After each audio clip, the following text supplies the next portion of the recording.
Hello everyone, welcome to my channel and welcome back to my channel. So today we're going to be going over and critiquing one of my role plays, One Woman's Debt. This is the third video within this mini installation series thing. Hopefully as I make more series or more role plays, whether they be fully cinematic or they be just like first person or improv, I could also go through and critique them as they end. Today we're going over One Woman's Debt. If I already mentioned that, sorry, but that is what we're going to be going over today. The first point that I would like to make is that One Woman's Debt is one of the series that I hold very, very close to my heart. So critiquing it is a little hard for me because I love it so much. Like, I remember sitting down in a call with my friends and going over the whole timeline for One Woman's Debt, because there is a whole timeline for this series. And I remember like reading out like what's gonna happen in this season, what's gonna happen like as the story progresses. Like I even had like a whole like spin-off series planned for One Woman's Debt. And I just remember reading it to them and I'm just like crying at like the twists that I wrote and like the reasons like why I even made the series. One of the reasons why I hold the series close to my heart is because I was writing the series, I came up with the idea, I was in the process of writing it, and then my friend in real life was then going through this situation that I had been writing about, and it made it even more special to me. And that's why I continue to write this series and why I tried to reboot it, because I just really wanted to make this series. To give a brief summary of what One Woman's Debt is about, One Woman's Debt is about a girl or a woman, whatever you want to call her, named Lindsay, and she is dealing with raising her daughter all on her own after her boyfriend or fiance had cheated on her. And this is not only the first time her fiance Brent cheated on her, this was probably like the fifth time, but Lindsay didn't know that at the time. She thought it was just the first. And the series goes through her trying to stay afloat in a really big city, her trying to take care of her child the best she can with what she has. And, you know, she goes through a bunch of different situations and things that are a little bit more adult. So the series is a little bit more adult themed and a little less like high school themed. These are like adults going through real adult situations, and I feel like that's one of the reasons why the series didn't get as much attention as I thought it would. And that brings me on to my next point, which was low interest. There was low interest for this series from the very start because I think it wasn't what I typically make. Before this series, what I typically would make is like roommate series or high school like drama filled series and stuff like that. The series was still drama filled, but it was also addressing topics that not a lot of my audience can necessarily relate to. I wanted to make it because I thought that it was going to be like a really nice like break from the high school type of stuff for me. Personally, I wanted to make a series about topics that were a little bit more adult themed because I had always made series based around high school or roommates or anything having to do with like, I don't know, just like teenage problems, if that makes sense. Stuff that isn't as big as you think it is in the moment, if that makes sense. I wanted to write a series about actual situations that people go through, about actual struggles that people go through. I wanted to make a series about stuff like that. And because of that, the relatability I just don't think was there for my audience at all, since they were very used to me doing the stuff that I was doing.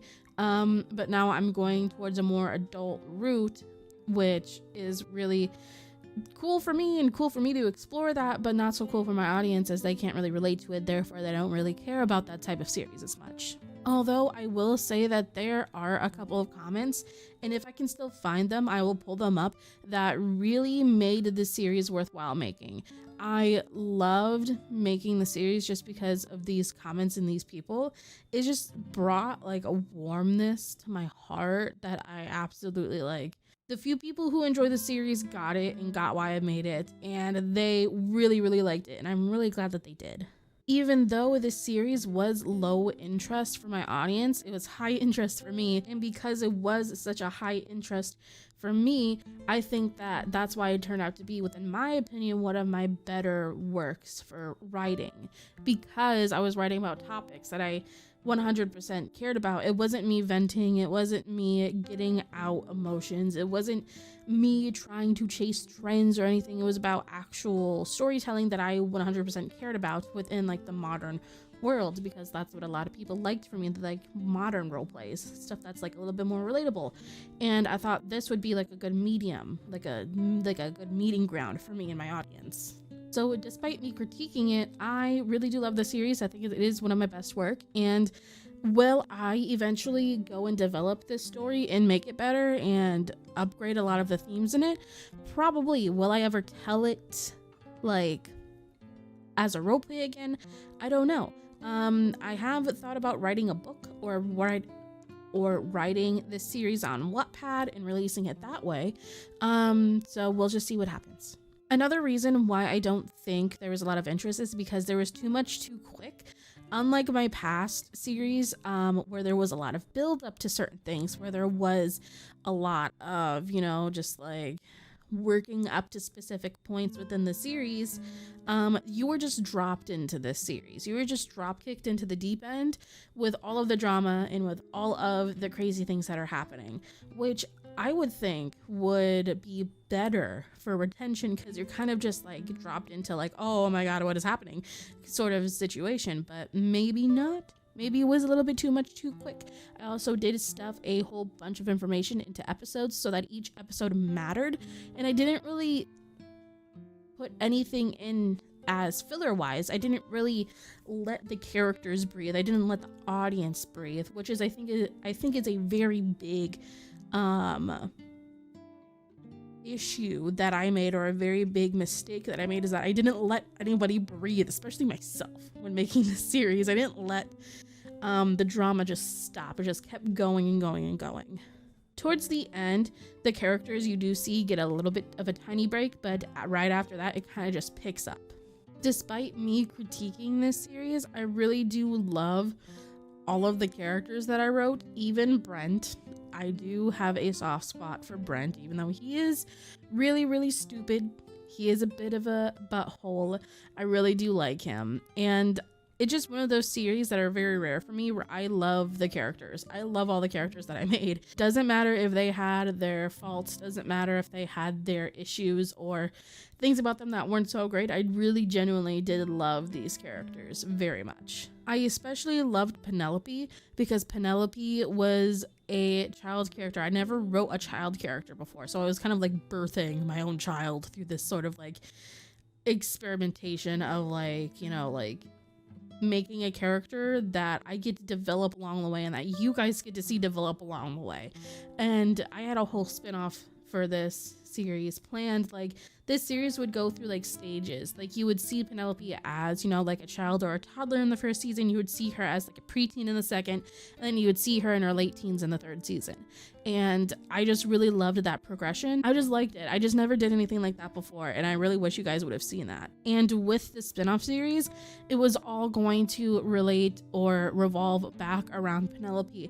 As the series would further on, and as there would be more seasons in One Woman's Debt, it would be more revolved around Penelope, and Penelope would be kind of like the end game for One Woman's Debt, and we would move on into a new series that would more so just revolve around Penelope. That was my plan for this series. This was supposed to be a very long-term series for me, and it was supposed to be something that I developed and that I did for a really long time, but the interest just wasn't there in order for me to do that, which is why I kind of abruptly ended. Which, by the way, I do want to talk about a little bit. If you ever see a series like abruptly end, or any sort of series like One Woman's Dead, or like a Minecraft roleplay, or even like a TV show or something like that, it will abruptly end because the interest from the audience is not there. And the creators kind of have to weigh the pros and cons. Like, can we still make this series? Can we still do this and still be productive with other stuff that we have to do that might be better for the channel or for the TV show or for whatever? Like, will this like get in the way of us making things that might do a little bit better? So it's kind of just like, so when it comes to series like this, you either have to cut your losses and move on, or you can't continue to do it if it won't hinder the progress of other stuff that you are developing. So that's just kind of like the issue with stuff like this, and when a series don't do well, and it gets me sad because I really want to continue making it, and the people who really like it don't really get the rest of the story. Maybe one of these days I will do a read-through of my summary timelines of Rowan's story and One Woman's Debt. Maybe I will, but for now, we're just going to keep it as it is. Earlier in the video, I mentioned that I was going to make this series or turn it into like kind of like a book, or I thought about doing that and writing it on Wattpad or something like that. And honestly, think that this series might do a little bit better as a book because of the adult themes. I might do better with a like teenage, like late teens, like early adults, like young adult audience. Might do better with that sort of audience. And it also might do better as a book because of the timeline, and because there are time skips, and because there are a lot of different things that are within the series that may not be appropriate for children to watch. So yeah, and plus writing it as a book gives me more freedom to add in things that are more young adult themed, and I don't have to keep it as PG as I did with the first draft and with the second draft. There was swearing within the series, as there is a little bit of swearing in all of my series, but I also do keep my series a little bit PG for my channel because it is YouTube. But yeah, I do think that overall the series might be better as a book, might be better as a different sort of medium. Will it still work within a Minecraft roleplay medium? Probably. But will I try to develop this story elsewhere? I don't know. Maybe I will. But alrighty, thank you guys so much for watching this video. I do appreciate it so much. Let me know your opinions about One Woman's Debt in the comment section. I want to know your opinions. I want to know what you guys think about this series. I want to know if you liked it or not. And I wanted to know if the viewer interest was there for this series, and if you guys really did like it, because it would help me a lot. It would help me a lot to know if you guys really like this series, or like a series with more adult themes. But I hope you guys have a good day / night / whatever time it is for you, and I will see you in the next video. Bye bye.